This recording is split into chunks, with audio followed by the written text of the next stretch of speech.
오늘은 영적 거인에게 배우는 인생 비결, 영적 거인에게 배우는 인생 비결이라는 제목으로 하나님의 말씀을 살펴보겠습니다.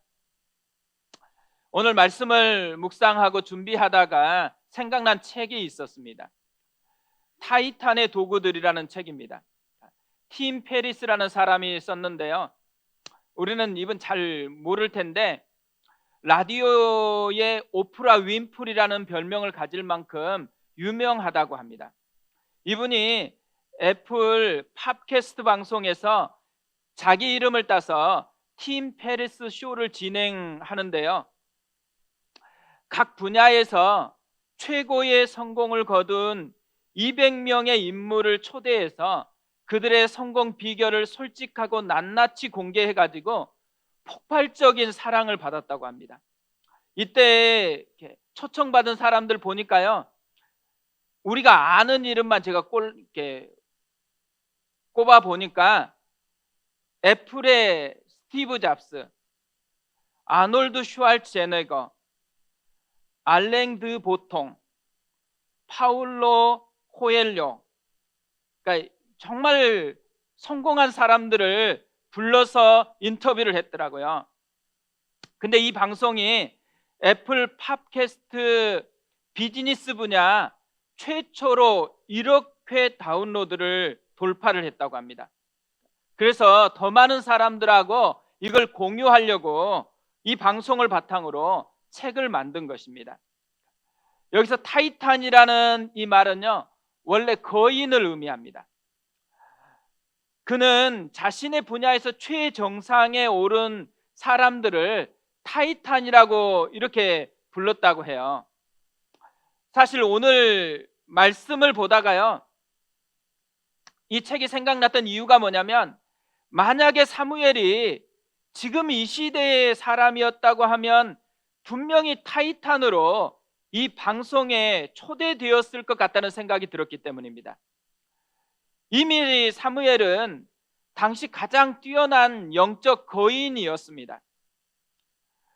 오늘 말씀은 사무엘이 길갈에서 사울을 왕으로 세운 후에 한 설교를 담고 있습니다.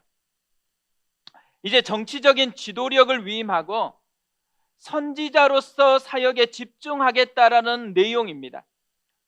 어찌 보면 퇴임 설교에 해당하는데요, 많은 분들이 이 설교를 사무엘의 고별 설교라고 그렇게 부르고 있습니다. 왜 그럴까요? 저는 오늘 말씀에 사무엘이 어떻게 그런 탁월한 영적 거인의 삶을 살 수 있었는지, 어떻게 보면 사무엘의 인생 비결을 그대로 담고 있기 때문이라고 생각을 합니다. 오늘은 말씀을 통해서요, 우리가 그것을 좀 배워갔으면 좋겠습니다. 영적 거인 사무엘의 인생 비결. 그러니까 첫 번째로는 품격이 권위를 만든다입니다. 권위라는 이 말을 우리가 많이 쓰잖아요. 제가 권위라는 말을 검색을 해봤습니다. 철학사전에서 이렇게 정의를 하고 있더라고요. 어느 개인, 조직, 관념이 사회 속에서 일정한 역할을 감당하고 그 사회의 성원들에게 널리 인정되는 영향력을 지닌 경우 이 영향력을 권위라고 부른다. 사무엘의 인생을 살펴보면요, 인생 전반에서 뚜렷한 영적 권위가 있었다라는 것을 발견하게 됩니다. 사무엘은 사역을 시작할 때부터 이런 권위가 있었습니다. 사무엘상 3장 9절 10절에 보면 이렇게 되어 있습니다. 사무엘이 자라매 여호와께서 그와 함께 계셔서 그의 말이 하나도 땅에 떨어지지 않게 하시니 단에서부터 브엘세바까지의 온 이스라엘이 사무엘은 여호와의 선지자로 세우심을 입은 줄을 알았더라. 그가 한 말이 하나도 땅에 떨어지지 않게 되었고 온 이스라엘은 그래서 선지자로 하나님이 세웠다라는 것을 인정했다라는 거죠. 뭘 의미를 할까요? 그만큼 권위가 있었다라는 거예요. 처음 시작할 때부터 이런 권위를 가지고 시작을 했습니다. 그뿐만 아니에요. 사무엘은 지금 사역을 마무리하고 있는데 이 마무리하고 있는 순간까지도 여전히 권위가 있었습니다. 사울이 왕이 되면서요, 이제 암몬과의 전쟁 이야기가 바로 앞장에 소개되어 있었어요. 그런데 이 암몬과 전쟁을 하기 위해서 군사를 모집하면서 누구를 따르라고 이야기를 해요? 왕인 자신을 따르라고 이야기하는 게 아니에요. 사울과 사무엘을 따르라고 이야기합니다. 11장 7절에 이렇게 되어 있습니다. 한 결의에 소를 잡아 각을 뜨고 전령들의 손으로 그것을 이스라엘 모든 지역에 두루 보내어 이르되 누구든지 나와서 사울과 사무엘을 따르지 아니하면 그의 소들도 이와 같이 하리라 하였더니 여호와의 두려움이 백성에게 임함에 그들이 한 사람같이 나온지라. 왜 왕인 자신이 아니고 사울과 사무엘을 따르라고 했을까요? 왕으로 뽑힌 자신보다도 사무엘의 권위가 훨씬 더 살아있었기 때문이라는 거죠. 우리가 많은 리더들을 보잖아요. 처음에서부터 끝까지 권위를 잃지 않고 유지하는 사람 보기가 쉽지 않습니다. 우리나라 정치만 봐도 이건 쉽게 알 수가 있죠. 처음에는 엄청난 인기를 가지고 대통령이 돼요. 그런데 지금까지 한 명도 마무리를 잘한 대통령이 없습니다. 그만큼 영향력을 유지하면서 완주한다라는 게 어렵다라는 것을 보여주고 있는 것이죠. 근데 사무엘은 그것을 해냈습니다. 처음부터 끝까지 영적인 권위를 잃지 않았다라는 것이죠. 어떻게 사무엘은 처음부터 마지막까지 영적인 영향력을 유지할 수가 있었을까요? 오늘 말씀을 보면요, 사무엘의 질문하고 백성의 대답을 보면 그 비결을 우리가 알 수 있다고 생각을 해요. 사무엘이 5가지로 백성에게 질문을 합니다. 3절에 보세요. 내가 여기 있나니 여호와 앞과 그의 기름 부음을 받은 자 앞에서 내게 대하여 증언하라. 내가 누구의 소를 빼앗았느냐, 누구의 나귀를 빼앗았느냐, 누구를 속였느냐, 누구를 압제하였느냐, 내 눈을 흐리게 하는 뇌물을 누구의 손에서 받았느냐. 그리하였으면 내가 그것을 너희에게 갚으리라 하니, 소를 빼앗았느냐, 나귀를 빼앗았느냐, 속였냐, 압제했냐, 뇌물을 받았냐, 이렇게 물었어요. 그저 백성들이 어떻게 대답을 해요? 4절에 이렇게 대답합니다. 그들이 이르되 당신이 우리를 속이지 아니하였고 압제하지도 아니하였고 누구의 손에서든지 아무것도 빼앗은 것이 없나이다. 하나도 없다라는 거예요. 이 하나도 없다, 없나이다 이 속에 뭐가 담겨 있어요? 존경감이 담겨 있잖아요. 권위가 그 속에 담겨 있잖아요. 무엇을 우리가 이것을 통해서 알 수가 있어요? 품격에서 권위가 나온다라는 거죠. 저는 우리 아이들이 조금 어렸을 때요, 사자성어로 가정교육을 많이 했습니다. 아이들이 서로 싸우고 있으면요, 한마디 하는 거예요. 소탐대실, 이렇게 얘기해요. 소탐대실. 그리고 가서 물어요. 이렇게 싸우는 것이 너희가 가족이 된 것보다 소냐 대냐, 그런 문제가 다 해결이 되어집니다. 근데 사무엘의 품격, 이 사무엘의 품격의 핵심이 뭘까요? 소탐대실하지 않았다라는 거예요. 자기 이익을 추구하지 않고 하나님을 위해서, 백성들을 위해서 살았다라는 거죠. 한국 교회가 왜 이렇게 조롱을 받고 있을까요? 예배를 드리지 못해서일까요? 기도를 적게 해서일까요? PD수첩이나 그것이 알고 싶다 같은 시사 고발 프로그램에요, 예배 안 드려서 그런다라고 한 번도 나온 적이 없어요. 기도가 부족해서 문제라고 한 번도 얘기한 적이 없어요. 그렇게 예배를 드리는데 예배와 삶이 왜 연결이 안 되냐를 따지는 거죠. 그렇게 기도하는데 기도했으면 뭔가 변화될 줄 알고 기다렸는데 기도한 대로 하나도 살지를 않는다라는 거예요. 그러다 보니까 없어진 게 뭐라는 거예요? 기도도 있고 예배도 있는데 품격이 없다라는 거예요. 인생 가운데 드러나는 하나하나의 품격이 보이지 않는다라는 거죠. 어떻게 보면 지금 백성들은 사무엘의 품격에 존경감을 표현하고 있는데 한국 교회는 품격을 잃어버려 가지고 맛이른 소금처럼 버림을 받고 조롱을 받고 있다라는 것이죠. 목사들을 향해서도 그런 마음이 있다고 생각합니다. 목사들을 향해서 설교를 잘했으면 좋겠죠. 설교를 저도 정말 잘하고 싶어요. 그래서 설교를 준비할 때도 그런 마음이고, 또 지금 설교를 하잖아요. 지금 제 마음에 뭐가 정말 많겠어요? 진짜 설교를 잘하고 싶어요. 왜 설교를 잘하고 싶겠어요? 잘한다라는 인정받고 싶어서가 아니에요. 하나님의 복음은 너무 풍성하고 영혼을 변화시키는 능력인데, 제가 전한 이 설교가 그렇게 영향력 있는가에 대해서 확신이 안 서니까 자꾸만 하나님 앞에 사모함이 되는 거예요. 하나님, 나도 좀 사용해서 주님의 그 능력의 복음이 한 사람 한 사람 가운데 실제로 맛보아질 수 있도록 사용해 달라는 거예요. 그렇다고 생각해 보세요. 제가 설교 못한다고 쫓아낼까요? 뭐 그럴지도 몰라요, 혹시. 그런데요, 설교 못한다고 그렇게 조금 힘들 수는 있는데 그렇게 힘들어하지 않아요. 근데 언제 힘들어해요? 품격을 잃었을 때. 삶의 품격을 잃어버리면, 그러면 설교를 잘해도 말장난이라고만 생각하게 되어지기 때문에 저에게 원하는 1번은 설교 잘하는 게 아닐 거예요. 물론 설교 잘하는 게 좋겠죠. 근데 품격이 있는 목사가 되게 해달라는 이런 마음이 많겠죠. 저도 그래요. 오늘 말씀을 보면서요, 진짜 사무엘에게 배우고 싶은 것 한 가지가 있다면 품격 있는 삶이에요. 그리고 처음부터 초심으로 시작했으면 끝까지 이 초심을 잃지 않고 완주할 수 있는 그 마음이 있는 것, 그렇게 될 수 있도록 기도를 많이 해주셨으면 좋겠습니다.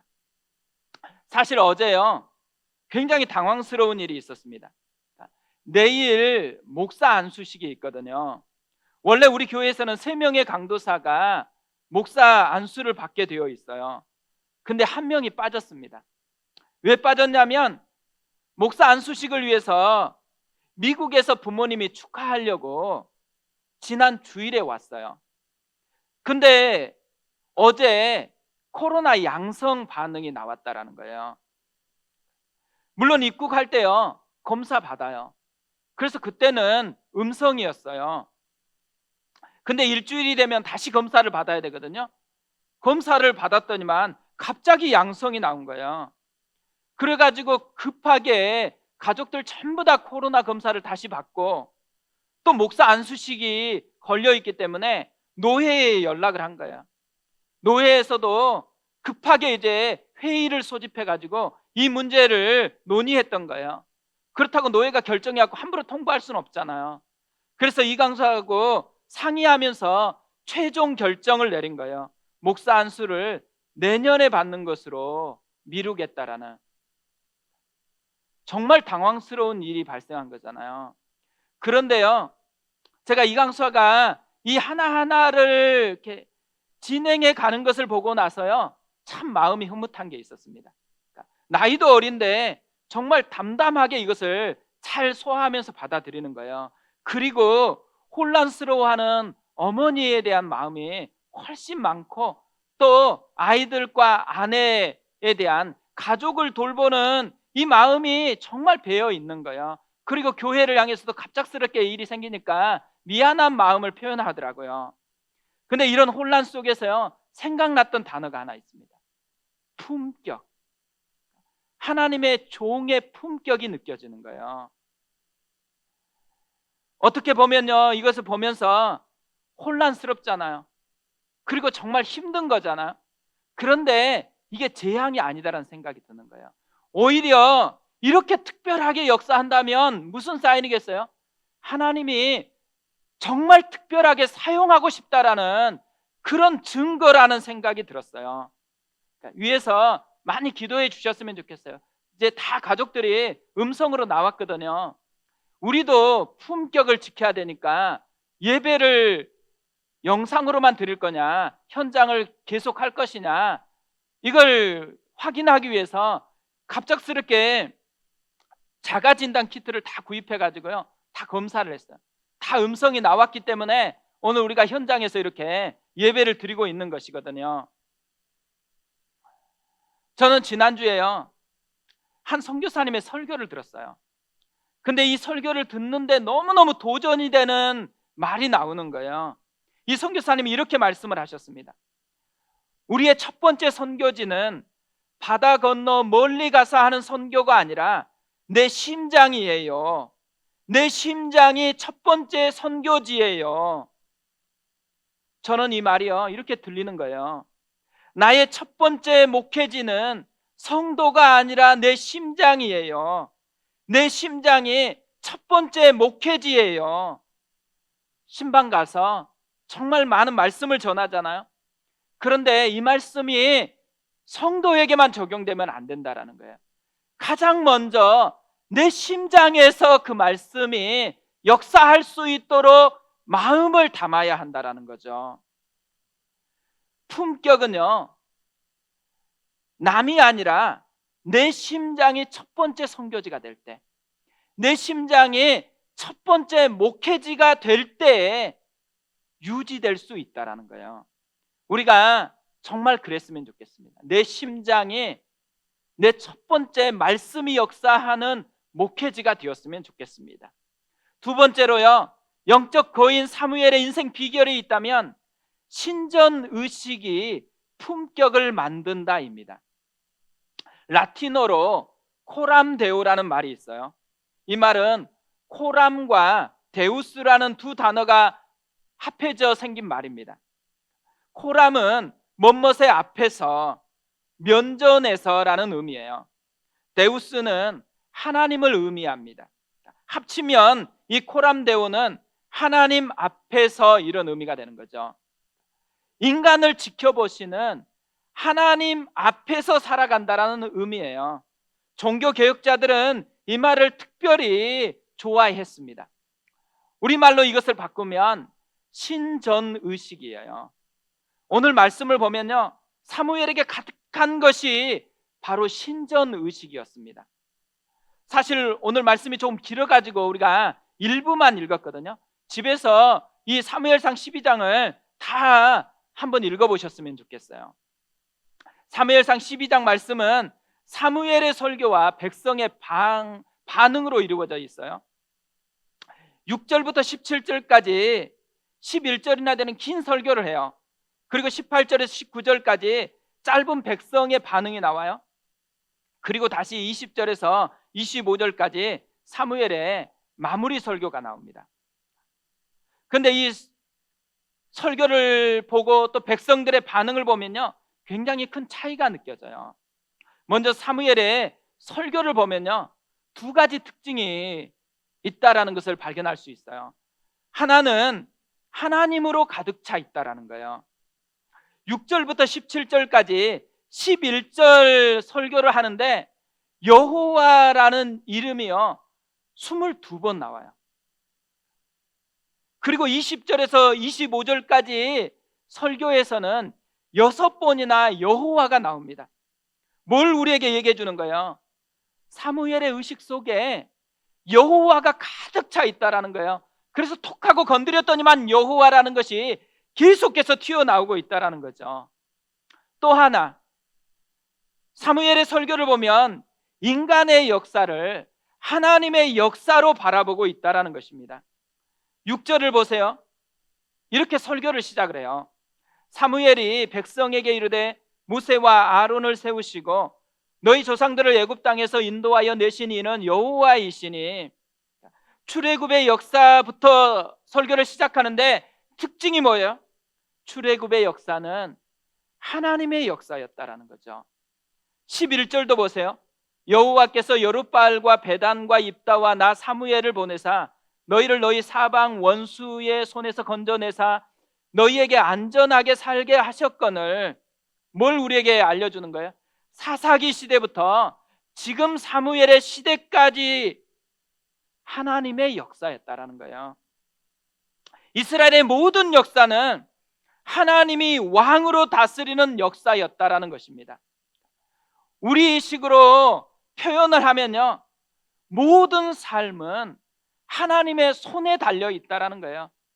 우리 인생의 모든 삶은 하나님의 손에 의해서 바뀌어질 수 있다라는 거죠.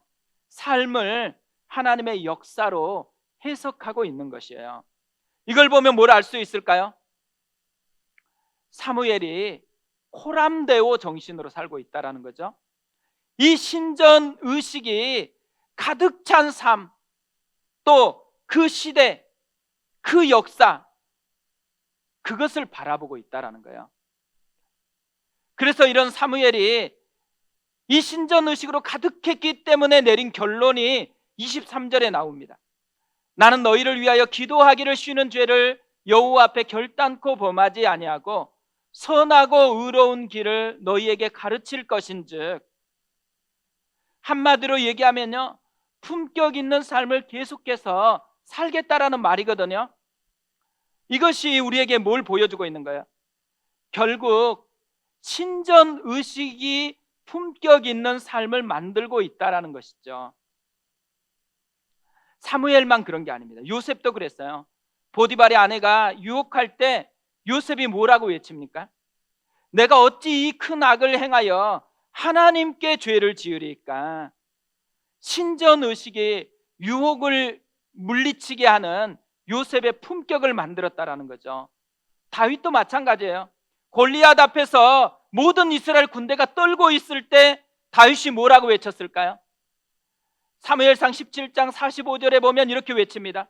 다윗이 블레셋 사람에게 이르되 너는 칼과 창과 단창으로 내게 나아오거니와 나는 만군의 여호와의 이름 곧 네가 모욕하는 이스라엘 군대의 하나님의 이름으로 내게 나아가노라. 신전 의식이 두려움을 담대함으로 용기로 바꾸는 다윗의 품격을 만들었다라는 거죠. 우리가 지금 가을밤 특별 기도회를 하고 있잖아요. 히스기야의 기도를 살펴보고 있습니다. 근데 히스기야도 마찬가지더라고요. 위기 앞에서, 절체절명의 위기 앞에서요, 히스기야가 뭐라고 외쳐요? 우리와 함께 하시는 이가 그와 함께 하는 자보다 크다. 신전 의식이 이 어려운 세상을 평안으로 바꿔내는 품격을 만들어내고 있다라는 것이죠. 하나님의 사람의 품격을 만들어내는 것은 그들의 노력이나 실력이 아니고 하나님의 함께하심, 하나님의 동행하심, 신전 의식이라는 거예요. 반면에 백성들을 살펴보세요. 백성들은 사무엘과 180도 다른 그런 모습을 보여줍니다. 12절에 이렇게 되어 있습니다. 너희가 암몬 자손의 왕 나하스가 너희를 치러 옴을 보고 너희 하나님 여호와께서는 너희의 왕이 되심에도 불구하고 너희가 내게 이르기를 아니라 우리를 다스릴 왕이 있어야 하겠다 하였도다. 백성들이 여전히 하나님이 왕이 돼서 도와주었잖아요. 그럼에도 불구하고 자기들을 다스릴 눈에 보이는 왕을 달라고 요구하고 있다라는 거예요. 이들의 문제가 무엇이라는 거예요? 신전 의식이 없다라는 거예요. 다르게 말하면 삶을 하나님의 역사로 해석하는 그게 없다라는 거예요. 근데 더 심각한 게 있어요. 이들이 자기의 문제가 얼마나 심각한지를 깨닫지를 못하고 있다라는 거예요. 사무엘이 계속해서 설교를 했잖아요. 그럼에도 불구하고 듣지를 않아요. 아니, 어떻게 보면 들리는 귀가 없어요. 이들에게 가장 큰 불행은요, 말씀이 없는 게 아니에요. 계속적인 설교가 있는데도 불구하고 그 말씀이 들리지 않는다라는 거죠. 성도인 우리에게요, 가장 위험한 것, 말씀이 들리지 않는 것입니다. 반대로 우리 그리스도인에게 가장 큰 축복, 하나님의 말씀이 나에게 하는 말씀으로 들리는 거예요. 설교를 듣는데도 나에게 하는 말씀으로, 성경을 보는데도 나에게 하는 말씀으로 들리는 거예요. 이렇게 계속해서 말씀을 듣지 않고 고집을 피우니까 어떻게 해요? 말씀이 들릴 수 있도록 특단의 조치를 취합니다. 밀을 베는 추수기에 우레와 비를 보내는 거예요. 16절 17절에 이렇게 되어 있습니다. 너희는 이제 가만히 서서 여호와께서 너희 목전에서 행하시는 이 큰 일을 보라. 오늘은 밀 베는 때가 아니냐. 내가 여호와께 아뢰리니 여호와께서 우레와 비를 보내사 너희가 왕을 구한 일 곧 여호와의 목전에서 범한 죄악이 큼을 너희에게 밝히 알게 하시리라. 그러자 백성들이 어떻게 반응을 해요? 이때부터 깨닫기 시작해요. 18절 19절에 이렇게 되어 있습니다. 이에 사무엘이 여호와께 아뢰매 여호와께서 그날에 우레와 비를 보내시니 모든 백성이 여호와와 사무엘을 크게 두려워하니라. 모든 백성이 사무엘에게 이르되 당신의 종들을 위하여 당신의 하나님 여호와께 기도하여 우리가 죽지 않게 하소서. 우리가 우리의 모든 죄에 왕을 구하는 악을 더하였나이다. 추수기에요, 우레와 비가 온다라는 걸 뭘 의미해요? 1년 농사 망쳤다라는 거죠.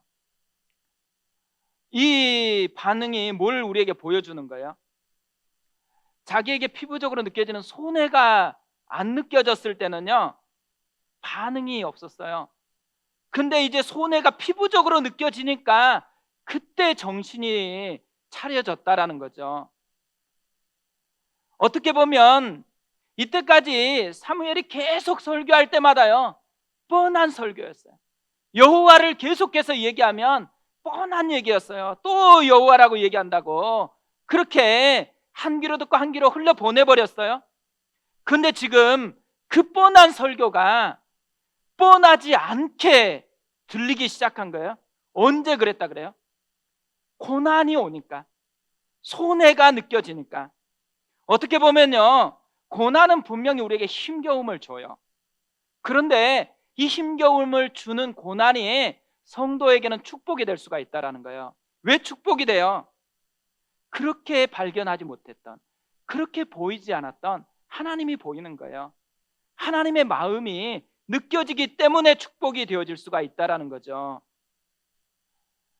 사실 신전의식이 있었던 사무엘하고요, 이렇게 신전의식이 없는 백성들은 정말 많은 차이들이 있다는 걸 우리가 보게 되어져요. 근데 제가 오늘 말씀을 묵상하다가요, 가장 큰 차이, 그 많은 차이들 중에 가장 큰 차이를 발견했어요. 하나님을 바라보는 눈이 다르다라는 거예요. 신전의식이 없는 백성들은요, 이 속에서 하나님을 어떻게 바라보냐면 하나님을 두려움의 대상으로 바라봐요. 그래서 여호와와 사무엘을 크게 두려워했다 그래요. 반면에 신전의식을 가진 사무엘은 하나님을 전혀 다르게 바라봅니다. 22절을 보세요. 여호와께서는 너희를 자기 백성으로 삼으신 것을 기뻐하셨으므로 여호와께서는 그의 크신 이름을 위해서라도 자기 백성을 버리지 아니하실 것이요, 아무리 고집피고 아무리 죄를 범하면서 그 모습으로 유지하고 살아가는 게 있다고 해도요, 하나님은 그들을 기뻐한대요. 버리지 않는데요. 다시 회복시키기를 원한다라는 거예요. 사무엘이 보는 게 뭐예요? 두려운 하나님이 아니고 어떻게 보면 따뜻한 탕자의 아버지 같은 하나님, 그 하나님을 보고 있다라는 거예요. 그러니까 신전의식이 없는 사람의 불행이 뭐예요? 하나님을 바라보는 시각이 뒤틀려 버린 거예요. 그래서 하나님을 건강하게 누리지를 못해요. 하나님을 건강하게 누리지 못하다 보니까 하나님의 영향력이 삶에서 드러나지를 않아요. 삶이 꼬여있는 채로 살아간다라는 거죠. 저는 지난주에 말씀을 준비하다가요, 계속 생각나는 찬양이 하나 있었습니다. 물 위를 걷는 자라는 찬양이에요. 이 찬양은 베드로의 모습을 보면서 지은 찬양이거든요. 가사가 이래요. 주님 나를 부르시니 두려움 없이 배에서 나아가리라. 주님 나를 부르시니 주님 내게 오라시니 주님 보고 계시기에 의심치 않고 바다를 걸어가리라. 주님 보고 계시기에, 주님 여기 계시기에, 주님 여기 계시기에 이 깊은 바다가 반석이 되고 주님 여기 계시기에 반석 위를 내가 걸어가리라. 주님 여기 계시기에 저 거친 파도가 반석이 되고 주님 여기 계시기에 반석 위를 내가 걷습니다. 주님 여기 계시기에 반석 위를 내가 걷습니다. 이 찬양 보면요, 대비가 일어나요. 바다와 반석, 파도와 반석. 그런데 원래 베드로가 어디에 있어요? 바다 위에 있잖아요. 우리가 살아가는 삶의 터전이 어떤 모습이에요? 사실은 바다 위 같아요. 거친 파도가 계속 일어나요. 그래서 힘든 것들이 우리 속에 있잖아요. 그런데 이 거친 바다가 반석으로 변할 때가 있대요. 거친 파도가 반석 같은 것으로 바뀔 때가 있대요. 언제 그렇게 바뀐대요? 주님 여기 계시기에, 주님 여기 계시기에. 하나님 앞에 서면 거친 파도가 반석처럼 바뀌어진대요. 하나님 앞에 있으면 그렇게 불안정한 바다 같은데 반석 같은 든든한 평강을 누리면서 갈 수가 있대요. 우리는 바다 위에 살고 있을까요? 아니면 바다가 반석 위로 바뀐 그 터전 위에 살고 있을까요? 주님 여기 계시기에. 신전의식, 코람데오가 이것을 만들어낸다라는 거죠. 오늘 말씀을 어린 왕자에 나온 말로 마무리를 하려고 하는데요. 배를 만들게 하고 싶다면 배 만드는 법을 가르치기 전에 바다에 대한 동경심을 키워줘라. 그러면 스스로 배를 만드는 법을 찾아낼 것이다. 저는 오늘 말씀을 보면서요, 사무엘이 저에게 바다라는 생각이 많이 들었습니다. 그래서 저도 사무엘을 닮아서 영적 권위가 끝까지 유지되는 완주하는 삶을 살고 싶다고, 그러니까 품격 있는 삶을 살고 싶다라는 이런 마음이 계속해서 들었습니다. 그러면서요, 한 가지 사명이 있다는 생각이 다시 들었어요. 그 사명이 뭘까요? 누구에겐가 나도 사무엘처럼 바다가 되어줄 사명입니다. 우리가요, 가정에서 아이들에게 사무엘처럼 바다가 되어 주었으면 좋겠어요. 우리 교회에 하나님 주신 사명이 있다면 그거라고 생각해요. 우리 교회가 이 어두운 세상에서, 이렇게 끝간데 없이 미끄러지는 것 같은 세상에서 다시 일어설 수 있는 사무엘과 같은 소망을 일으키는 바다가 되어줬으면 좋겠습니다. 우리는요, 바다가 되기 위해서 부름받은 사람이라는 거예요. 우리가 그 은혜를 놓지 않고 살아갔으면 좋겠습니다. 우리 그 마음을 가지고 우리 하나님 앞에 찬양하면서 나아가겠습니다.